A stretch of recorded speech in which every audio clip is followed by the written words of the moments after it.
নতুন বাড়িতে শিফট করার পর আমাদের কিছু কিছু জিনিসের প্রয়োজন ছিল, তাই আমরা অনেক দিন থেকে ভাবছিলাম আইকিয়া যাবার কথা। হাই, আমি আলো। আমার আরেকটি মিনি ব্লগে আপনাদের অনেক অনেক ওয়েলকাম। আইকিয়া একটি সুইডিশ শপ, এটা হয়তো অনেকেই জানেন। হোম ডেকোরের জিনিস থেকে শুরু করে বাড়ির বিভিন্ন জিনিসপত্র খুব ভালো পাওয়া যায় সেখানে। যেদিন যাচ্ছিলাম সেদিন হচ্ছিল তুমুল বৃষ্টি, ভাবলাম ভিড় হবে না আজকে। ও বাবা, গিয়ে দেখি মারাত্মক ভিড়। যাই হোক, গিয়েই প্রথমে আমার প্রত্যেকবারের মতো এই ডাইনিং টেবিলটাই চোখে পড়ে, আর এর উপরে হ্যাঙ্গিং লাইটটা আমার ভীষণ পছন্দ। তারপর দেখলাম এই সোফাটা, গ্রিন সোফাটা আমাদের ভীষণ চোখে লেগেছিল, কিন্তু আমরা অলরেডি বাড়িতে ঢোকার আগে একটা নতুন সোফা কিনেছি, তাই আর এই সোফা নেওয়ার তো কোনো প্রশ্নই নেই।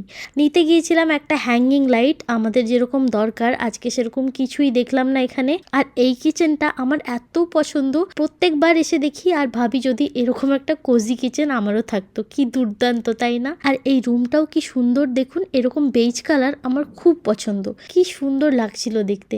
আর এদিকে আমার হাজব্যান্ড যে আলমারিটার সামনে দাঁড়িয়ে আছে, সেই সেম আলমারি আমরা আমাদের রুমের জন্য কিনেছি। ও দেখছিল দামটা বেড়েছে না কমেছে। তো তারপর সোজা চলে গেলাম পেট পুজো করতে। কি কি খেলাম সেটাও শেয়ার করব পরের ব্লগে। তো এই তো ছিল আজকে shorts. Follow for more, by.